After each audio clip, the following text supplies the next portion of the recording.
ओम brim Brihaspati नमः। आप सभी का हार्दिक स्वागत है आपके अपने चैनल कृष्ण सखी स्टोरीज पर। आज की इस वीडियो में मैं आपको संपूर्ण बृहस्पति व्रत कथा सुनाऊंगी, बृहस्पति चालीसा पाठ और बृहस्पति भगवान की आरती सुनाऊंगी। तो आइए पूर्ण भक्ति भाव और श्रद्धा के साथ बृहस्पति भगवान की कथा का श्रवण करते हैं। प्रेम से बोलिए बृहस्पति भगवान की जय। एक समय की बात है, भारतवर्ष में एक राजा राज्य किया करता था। वह बड़ा ही प्रतापी और दानी राजा था। वह प्रतिदिन मंदिर में दर्शन करने जाता और ब्राह्मण गुरुओं की सेवा किया करता था। उसके द्वार से कोई भी मांगने वाला निराश नहीं लौटता था और वह प्रत्येक गुरुवार को भगवान बृहस्पति जी का व्रत करता और पूजन किया करता था। हर दिन वह गरीबों की सहायता करता, परंतु यह बात उसकी रानी को अच्छी नहीं लगती थी। ना तो वह व्रत किया करती थी और ना ही किसी को पैसा दान में दिया करती थी, और राजा को भी ऐसा करने से सदैव मना किया करती थी। एक समय की बात है, जब राजा शिकार खेलने वन को गए थे तो घर पर रानी और केवल दासी ही थी। उस समय भगवान गुरु बृहस्पति एक साधु का रूप धारण कर राजा के द्वार पर भिक्षा मांगने आए। रानी से भिक्षा मांगी तो वह कहने लगे, हे साधु महाराज, मैं इस दान पुण्य से तंग आ गई हूँ। मेरे से घर का ही कार्य समाप्त नहीं होता, तो मैं ये दान पुण्य किस प्रकार कर पाऊंगी। इस कार्य के लिए तो मेरे केवल पति देव ही बहुत हैं। अब आप इस प्रकार की कृपा कीजिए कि मेरा सारा धन नष्ट हो जाए और मैं आराम से रह सकूं। तब साधु के वेश में बृहस्पति भगवान बोले, हे देवी, तुम तो बड़ी विचित्र हो। संतान और धन से भला कोई दुखी होता है? इसको तो सभी चाहते हैं। पापी भी पुत्र और धन की इच्छा करता है। अगर तुम्हारे पास धन अधिक है तो तुम भूखे मनुष्यों को भोजन कराओ, प्याऊ लगवाओ, ब्राह्मणों को दान दो, कुआं, तालाब, बावड़ी, बाग, बगीचे आदि का निर्माण करो, निर्धन मनुष्यों की कुंवारी कन्याओं का विवाह कराओ, धर्म आदि कार्यों में धन खर्च करो। इस प्रकार के कार्यों से तुम्हारे कुल का और तुम्हारा नाम परलोक में सार्थक होगा और तुम्हें स्वर्ग की प्राप्ति होगी। परंतु इन सब बातों का रानी पर कोई प्रभाव न पड़ा। वे कहने लगी, हे साधु महाराज, मुझे ऐसे धन की आवश्यकता नहीं जिसको मैं और मनुष्यों को दूं और जिसको संभालने में मेरा सारा समय नष्ट हो जाए। साधु महाराज ने कहा, देवी, तुम्हारी ऐसी इच्छा है तो ऐसा ही होगा। मैं तुम्हें जैसा बताता हूँ तुम वैसा ही करना। बृहस्पतिवार के दिन घर को गोबर से लीपना, अपने बालों को धोना और बाल धोते समय स्नान करना, भोजन में मांस मदिरा खाना, कपड़ा धोबी के हाथ धुलने को डालना। इस प्रकार 7 बृहस्पतिवार करने से तुम्हारा सब धन नष्ट हो जाएगा। यह कहकर वे साधु महाराज वहां से अंतर्ध्यान हो गए। रानी ने साधु के कहने के अनुसार ही किया। 3 बृहस्पतिवार ही बीते थे कि उसकी समस्त धन संपत्ति नष्ट हो गई और भोजन के लिए दोनों समय परिवार तरसने लगा तथा सांसारिक भोगों से दुखी रहने लगा। तब वह राजा रानी से कहने लगा, हे रानी, तुम यहाँ पर रहो, मैं दूसरे देश को जाता हूँ, क्योंकि यहाँ पर मुझे सभी मनुष्य जानते हैं, इसलिए मुझे कोई कार्य नहीं देगा। देश चोरी परदेश भिक्षा बराबर है। ऐसा कहकर राजा परदेश चला गया। वहाँ जंगल में जाता, लकड़ी काट कर लाता और शहर में बेचता। इस तरह वह अपने दिन व्यतीत करने लगा। इधर राजा के बिना रानी और दासी दुखी रहने लगे। किसी दिन भोजन मिलता और किसी दिन जल पीकर ही रह जाती। एक समय रानी और दासी को 7 दिन बिना भोजन के व्यतीत हो गए। तो रानी ने अपनी दासी से कहा, दासी, यहाँ पास के ही नगर में मेरी बहन रहती है, वह बड़ी धनवान है, तू उसके पास जा और वहाँ से 5 सेर भेजर मांग कर ला, जिससे कुछ समय के लिए हमारा गुजारा हो जाएगा। इस प्रकार रानी की आज्ञा मानकर दासी रानी की बहन के पास गई। उस समय रानी की बहन पूजन कर रही थी, क्योंकि उस रोज बृहस्पतिवार का दिन था। जब दासी ने रानी की बहन को देखा तब उससे बोली, हे रानी, मुझे तुम्हारी बहन ने भेजा है, मुझे 5 सेर भेजर दे दो। इस प्रकार दासी ने कई बार कहा, परंतु रानी ने कोई उत्तर नहीं दिया, क्योंकि उस समय वह बृहस्पतिवार की कथा सुन रही थी। इस प्रकार जब दासी को किसी भी प्रकार का कोई उत्तर नहीं मिला तो वह बहुत दुखी हो गई और दुखी मन से रानी के पास लौट आई और कहने लगी, रानी, आपकी बहन तो बहुत धनी है, परंतु वे छोटे लोगों से बात नहीं करती। मैंने उन्हें कई बार कहा तो उन्होंने कोई उत्तर नहीं दिया, तो मैं वापस चली आई। रानी बोली, हे दासी, उसका कोई दोष नहीं है। जब बुरे दिन आते हैं तब कोई सहारा नहीं देता। अच्छे बुरे का पता विपत्ति में ही लगता है। जो ईश्वर की इच्छा इच्छा होगी वही होगा, यह सब हमारे भाग्य का दोष है। इधर उस रानी की बहन ने सोचा कि मेरी बहन की दासी आई थी, किंतु मैं तो उससे कुछ बोली नहीं, इससे तो वह बहुत दुखी हुई होगी। यह सोच कथा को सुन और विष्णु भगवान का पूजन समाप्त कर वह रानी अपनी बहन के घर चल दी और आकर अपनी बहन से कहने लगी, हे बहन, मैं बृहस्पतिवार का व्रत कर रही थी। जब तुम्हारी दासी आई थी तब मैं कथा सुन रही थी, और जब कथा सुनते हैं तब ना तो उठते हैं और ना ही बोलते हैं, इसलिए मैं नहीं बोली।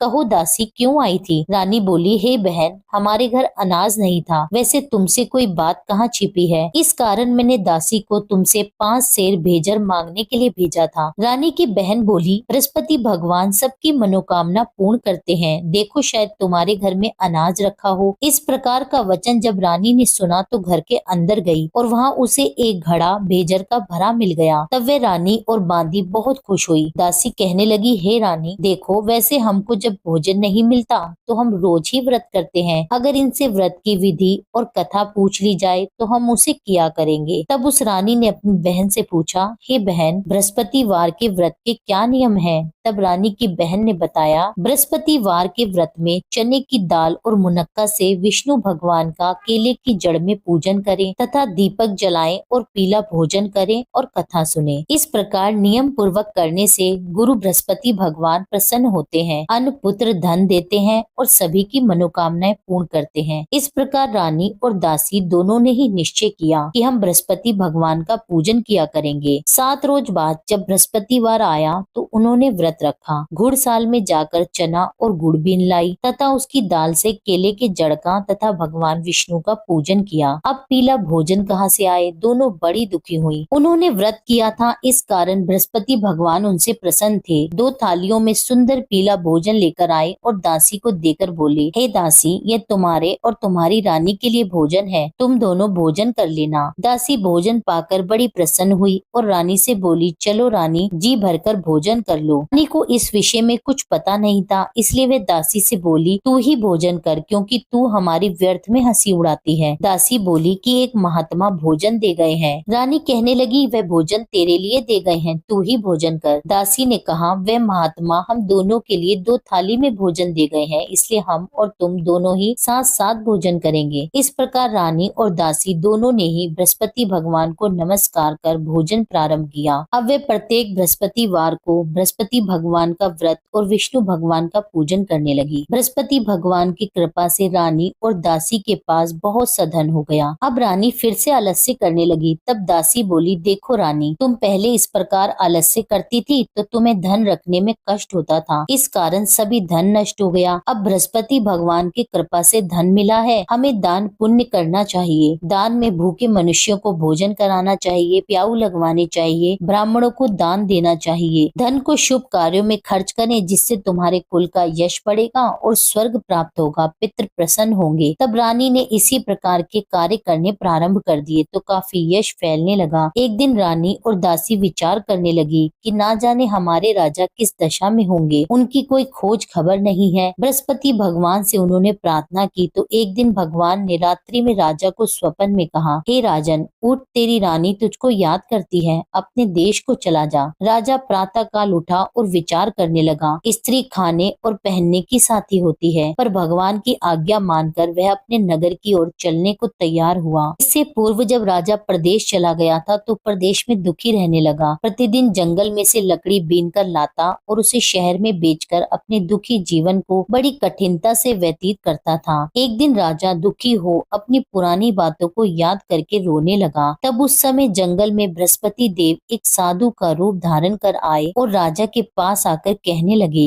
लकड़हारे, तुम इस सुनसान जंगल में किस चिंता में बैठे हो, मुझे बताओ। यह सुनकर राजा की आंखों में जल भर आया और साधु की वंदना कर बोले, हे प्रभु, आप सब कुछ जानने वाले हो। इतना कहकर साधु को अपनी कहानी सुना दी। महात्मा दयालु होते हैं वे राजा से बोले, हे राजन, तुम्हारी स्त्री ने बृहस्पति देव का अपमान किया था, जिस कारण तुम्हारी यह दशा हुई। अब तुम किसी प्रकार की चिंता मत करो, भगवान तुम्हें पहले से भी अधिक धन देंगे। देखो, तुम्हारी स्त्री ने बृहस्पतिवार का व्रत प्रारंभ कर दिया है और तुम मेरा कहना मानकर बृहस्पतिवार का व्रत करके चने की दाल और गुड़ को जल के लोटे में डालकर केले का पूजन करो, कथा कहो और सुनो। भगवान तुम्हारी सारी मनोकामनाओं को पूर्ण करेंगे। साधु को प्रसन्न देखकर राजा बोला, हे प्रभु, मुझे लकड़ी बेचकर इतना पैसा नहीं मिलता जिससे भोजन करने के उपरांत कुछ बचा सकूं। मैंने रात्रि में अपनी रानी को व्याकुल देखा है। मेरे पास कुछ नहीं है जिससे उसकी खोज खबर मंगा सकूं। फिर मैं बृहस्पति देव की कौन सी कथा कहूँ, यह भी मुझको पता नहीं है। साधु ने कहा, हे राजन, तुम किसी बात की चिंता मत करो। बृहस्पतिवार के दिन रोजाना की तरह लकड़ियां लेकर शहर को जाओ। तुमको रोज से दुगना धन प्राप्त होगा, जिससे तुम भली भांति भोजन कर लोगे और बृहस्पति भगवान के पूजन की सामग्री भी आ जाएगी। साधु बोले, बृहस्पति भगवान की कथा इस प्रकार है। प्राचीन काल में एक ब्राह्मण था। वह बहुत ही निर्धन था। उसकी कोई संतान नहीं थी। वह नित्य नियम से पूजा पाठ करता, परंतु उसकी स्त्री बहुत मलिनता के साथ रहती थी। वह ना तो स्नान करती और ना ही किसी देवता का पूजन करती। प्रातः काल उठते ही सबसे पहले भोजन करती, बाद में कोई अन्य कार्य करती थी। इससे ब्राह्मण देवता बड़े दुखी थे। बेचारे बहुत कुछ कहते थे, किंतु उसका कोई परिणाम न निकलता। भगवान की कृपा से ब्राह्मण की स्त्री के कन्या रूपी रत्न पैदा हुई और वह कन्या अपने पिता के घर में बढ़ने लगी। वह बालिका प्रातः स्नान करके भगवान विष्णु का जाप करने लगी, बृहस्पतिवार का व्रत करने लगी। अपने पूजा पाठ को समाप्त करके वह स्कूल को जाती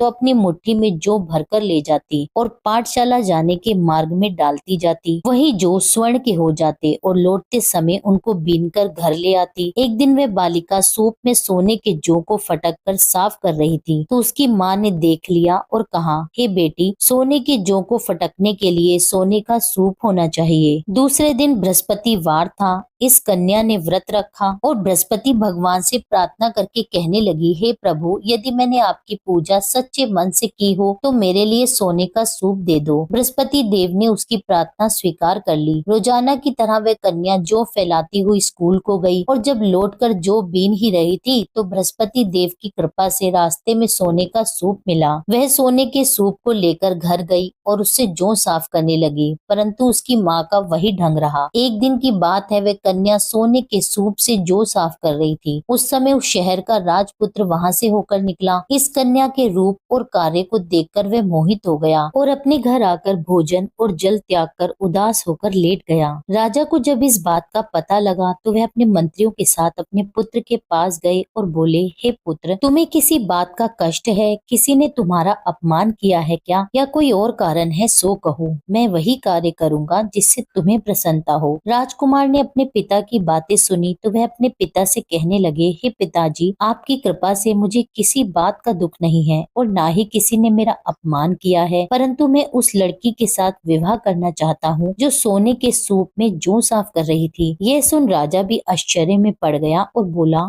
पुत्र, तुम इस तरह की कन्या का पता लगाओ, मैं उसके साथ तुम्हारा विवाह अवश्य करवा दूंगा। राजकुमार ने अपने पिता के वचन सुनने के पश्चात उस लड़की के घर का पता बतलाया। राजकुमार के बताए पते के अनुसार मंत्री उस लड़की के घर गए और ब्राह्मण कन्या का विवाह राजकुमार के साथ संपन्न करवाया। कन्या के घर से जाते ही पहले की भांति उस ब्राह्मण देवता के घर में गरीबी का वास हो गया। अब भोजन के लिए भी अन्न बड़ी मुश्किल से मिलता था। एक दिन दुखी होकर ब्राह्मण देवता अपनी पुत्री के पास गए। बेटी ने पिता को दुखी देखकर अपनी माँ का समाचार पूछा। तब ब्राह्मण ने सारा हाल कह सुनाया। कन्या ने बहुत सा धन देकर अपने पिता को विदा किया। इस तरह ब्राह्मण का कुछ समय सुख पूर्वक व्यतीत हो गया। कुछ दिन बाद फिर से वही हाल हो गया। ब्राह्मण फिर से अपनी कन्या के यहाँ आया और सभी हाल उससे कहा तो लड़की बोली, हे पिताजी, आप माता जी को यहाँ पर ले आइए, मैं उन्हें विधि बता दूंगी जिससे आपकी गरीबी दूर हो जाएगी। वह ब्राह्मण देवता अपनी स्त्री को साथ लेकर बेटी के घर पहुंचा तो पुत्री अपनी माँ को समझाने लगी, माँ तुम प्रातःकाल उठकर प्रथम स्नान करके भगवान विष्णु का पूजन करो, तुम्हारी सब दरिद्रता दूर हो जाएगी। परंतु उसकी माँ ने उसकी एक बात नहीं मानी और प्रातःकाल उठकर अपनी पुत्री और बच्चों का जूठन खा लेती थी। एक दिन उसकी पुत्री को बहुत क्रोध आ गया और एक रात कोठरी से सभी सामान निकाल दिया और उसमें अपनी माँ को बंद कर दिया। प्रातःकाल उस कोठरी में से माँ को निकाला और स्नान करा के पूजा पाठ करवाया तो उसकी माँ की बुद्धि ठीक हो गई। फिर प्रत्येक बृहस्पतिवार को वह व्रत रखने लगी। बृहस्पति व्रत के प्रभाव से उसकी माँ बहुत धनवान हो गई, पुत्रवती हो गई और बृहस्पति देव जी की कृपा से स्वर्ग को प्राप्त हुई और वह ब्राह्मण भी सुख पूर्वक इस लोक से सुख भोग कर स्वर्ग को प्राप्त हुए। इस तरह कहानी कहकर साधु देवता वहाँ से अंतर्ध्यान हो गए। धीरे धीरे अब समय व्यतीत होने लगा। फिर बृहस्पतिवार का दिन आया तो राजा जंगल से लकड़ी काट कर किसी शहर में बेचने गया। उसे उस दिन और दिनों की अपेक्षा अधिक धन मिला। राजा चना गुड़ आदि लाकर बृहस्पतिवार का व्रत करने लगा। उस दिन से उसके सभी क्लेश दूर हो गए, परंतु जब दोबारा बृहस्पतिवार आया तो वह व्रत करना भूल गया। इस कारण बृहस्पति भगवान नाराज हो गए। उसी दिन उस नगर के राजा ने विशाल यज्ञ का आयोजन किया था और शहर में यह घोषणा करवा दी कि कोई भी मनुष्य अपने घर में ना तो भोजन बनाए और न आग जलाए, समस्त लोग मेरे यहाँ ही भोजन करें। इस आज्ञा को जो नहीं मानेगा उसको फांसी की सजा दी जाएगी। इस तरह की घोषणा संपूर्ण नगर में करवा दी गई। राजा की आज्ञा अनुसार शहर के सभी लोग भोजन करने आए, लेकिन लकड़हारा कुछ देर से पहुंचा, इसलिए राजा उसको अपने साथ घर लिवा ले गया और ले जाकर भोजन करा ही रहा था तो रानी की दृष्टि उस खूंटी पर पड़ी जिस पर उसने अपना हार लटका रखा था। उसे वहाँ पर हार दिखाई नहीं दिया तो रानी ने हार की चोरी के अपराध में लकड़हारे को पुलिस बुलवाकर उसे जेल खाने में डलवा दिया। अब राजा जेल खाने में गया तो बहुत दुखी होकर विचार करने लगा, न जाने कौन से पूर्व जन्म के कर्म है जिसके कारण मुझे ऐसा दुख प्राप्त हो रहा है। फिर राजा उसी साधु को याद करने लगा जो जंगल में मिला था। उसी समय तत्काल बृहस्पति देव साधु के रूप में प्रकट हो गए और उसकी दशा को देखकर कहने लगे, अरे मूर्ख, तूने बृहस्पति देवता की कथा नहीं की, इस कारण तुझे दुख प्राप्त हुआ है। अब तू चिंता मत कर, बृहस्पतिवार के दिन जेल खाने के दरवाजे पर तुझे 4 पैसे पड़े मिलेंगे, उससे तू बृहस्पति देव की पूजा करना, तेरे सभी कष्ट दूर हो जाएंगे। बृहस्पतिवार के रोज उसे 4 पैसे पड़े मिले। राजा ने उसी पैसों की सहायता से अपना व्रत और पूजन किया। उसी रात्रि को जब राजा सो रहा था तो बृहस्पति देव ने राजा को स्वप्न में कहा, हे राजन, तुमने जिस आदमी को जेल खाने में हार की चोरी के अपराध में बंद कर रखा है वह निर्दोष है, वह राजा है, उसे छोड़ देना। रानी का हार उसी खूंटी पर लटका हुआ है, अगर तू ऐसा नहीं करेगा तो मैं तेरे राज्य को नष्ट कर दूंगा। राजा प्रातःकाल उठा तो रानी का हार खूंटी पर टंगा देखकर लकड़हारे को बुलाकर उससे क्षमा मांगी तथा राजा को योग्य सुंदर वस्त्र आभूषण देकर विदा किया। भगवान बृहस्पति देव की आज्ञा अनुसार राजा अपने नगर को चल दिया। राजा जब नगर के निकट पहुंचा तो उसे बड़ा ही आश्चर्य हुआ। नगर में पहले से भी अधिक बाग, तालाब, कुएं, मंदिर तथा बहुत सी धर्मशाला बने हुए थे। राजा ने पूछा कि यह किसका बाग और धर्मशाला है। तब नगर के सब लोग कहने लगे कि यह सब रानी और दासी का है। तो राजा को बड़ा आश्चर्य भी हुआ और गुस्सा भी आया। जब रानी ने यह खबर सुनी कि राजा आ रहे हैं तो उसने अपनी दासी से कहा, हे दासी, देख राजा हमें कितनी बुरी दशा में छोड़ गए थे, वह हमारे ऐसे हालात देखकर कहीं लौट न जाए, इसलिए तू द्वार पर ही खड़ी हो जा। रानी की आज्ञा सुनकर दासी द्वार पर ही खड़ी हो गई। जब राजा आए तो उन्हें अपने साथ लिवा लाई। तब राजा ने क्रोध करके अपनी तलवार निकाली और पूछने लगा, यह बताओ तुम्हें यह धन कैसे प्राप्त हुआ। तब रानी ने कहा कि यह सब धन बृहस्पतिवार के व्रत के प्रभाव से मिला है। तब राजा ने निश्चय किया कि 7 रोज बाद तो सभी बृहस्पति देव का पूजन करते हैं, परंतु मैं रोजाना दिन में 3 बार कहानी कहा करूंगा और रोज व्रत किया करूंगा। अब हर समय राजा के दुपट्टे में चने की दाल बंधी रहती तथा दिन में 3 बार कहानी कहता। एक रोज राजा ने विचार किया कि चलो अपनी बहन के यहाँ आवे। इस तरह निश्चय कर राजा घोड़े पर सवार हो अपनी बहन के यहाँ जाने लगा। मार्ग में उसने देखा कि कुछ आदमी एक मुर्दे को लिए जा रहे हैं, तो उन्हें रोक कर राजा कहने लगा, भाइयों, मेरी बृहस्पतिवार की कथा सुन लो। वे बोले, लो, हमारा तो आदमी मर गया है और इसको अपनी कथा की पड़ी है। परंतु कुछ आदमी बोले, अच्छा कहो, हम तुम्हारी कथा भी सुनेंगे। राजा ने दाल निकाली और जब आधी ही कथा हुई थी कि कि मुर्दा हिलने लगा और जब कथा समाप्त हुई तो राम राम कहकर वह मनुष्य खड़ा हो गया। आगे मार्ग में उसे एक किसान खेत में हल चलाता हुआ मिला। राजा ने उसे देखा और उससे बोला, अरे भाइयों, तुम मेरी बृहस्पतिवार की कथा सुन लो। किसान बोला, जब तक मैं तुम्हारी कथा सुनूंगा तब तक तो 4 हरिया जोत लूंगा। जा अपनी कथा किसी और को सुनाना। इस तरह राजा आगे चलने लगा।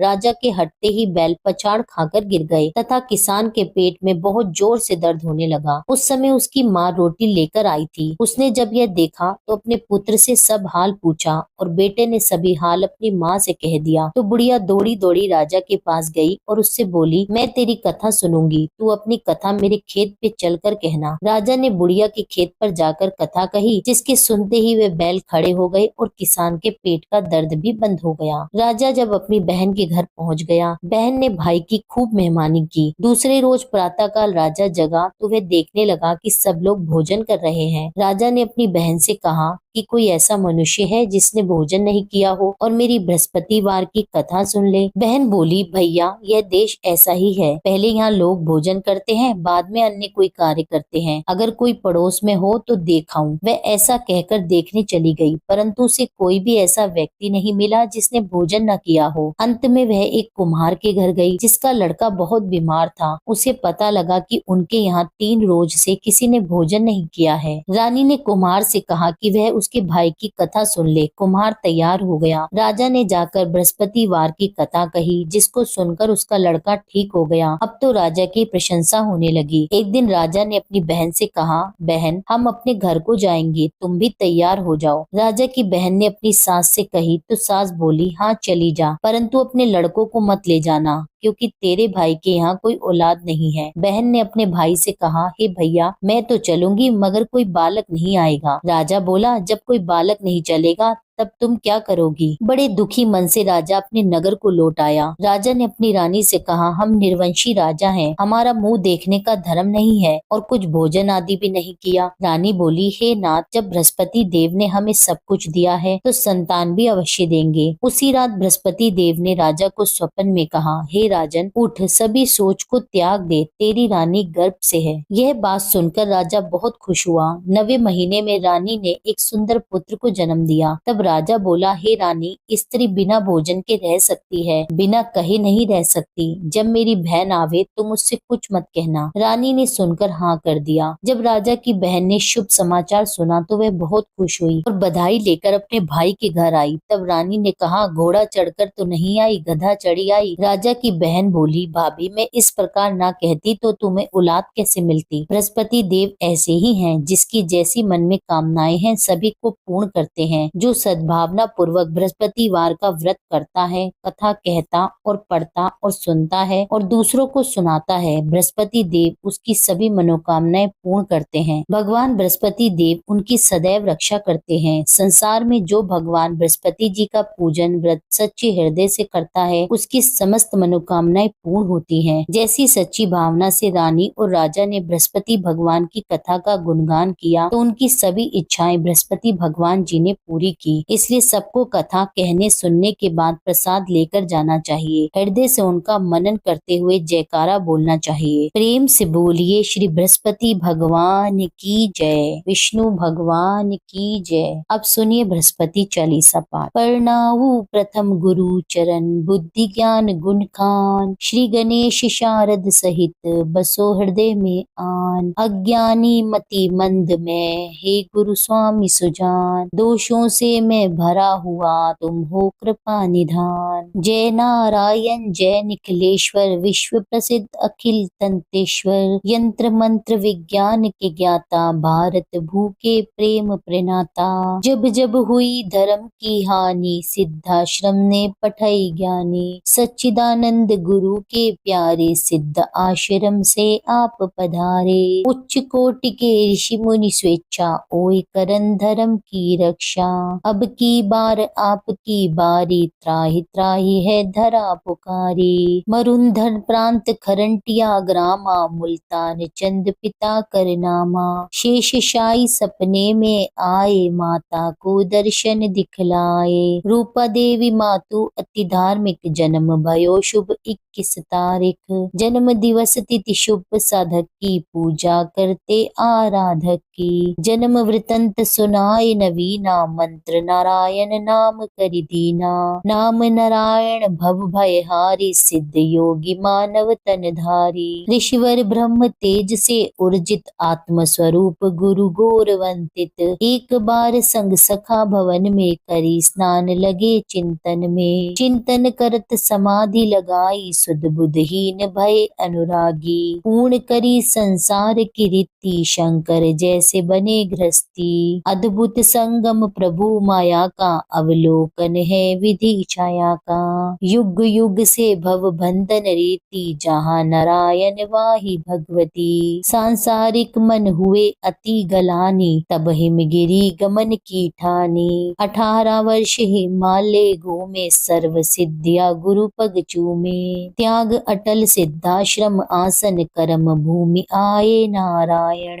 धरा गगन ब्राह्मण में गूंजी, जय गुरुदेव साधना पूंजी। धर्म धर्म हित शिविर पुरोधा, कर्म क्षेत्र के अतुलित योधा। हृदय विशाल शास्त्र भंडारा, भारत का भौतिक उजियारा। 156 ग्रंथ रचयिता, सीधी साधक विश्व विजेता। प्रिय लेखक प्रिय गूढ़ प्रवक्ता, भूत भविष्य के आप विधाता। आयुर्वेद ज्योतिषी के सागर, षोडश कला युक्त परमेश्वर। रतन पार की विघ्न हरंता, सन्यासी अन्यतम संता। अद्भुत चमत्कार दिखलाया, पारद का शिवलिंग बनाया। वेद पुराण शास्त्र सब ज्ञाते, पारेश्वर दुर्लभ कहलाते। पूजा कर नित्य ध्यान लगावे, जो नर सिद्धाश्रम में जावे। चारों वेद कंठ में धारे, पूजनीय जन जन के प्यारे। चिंतन करत मंत्र जब गाए, विश्वामित्र वशिष्ठ बुलाए। मंत्र नमो नारायण साचा, ध्यानत भागत भूत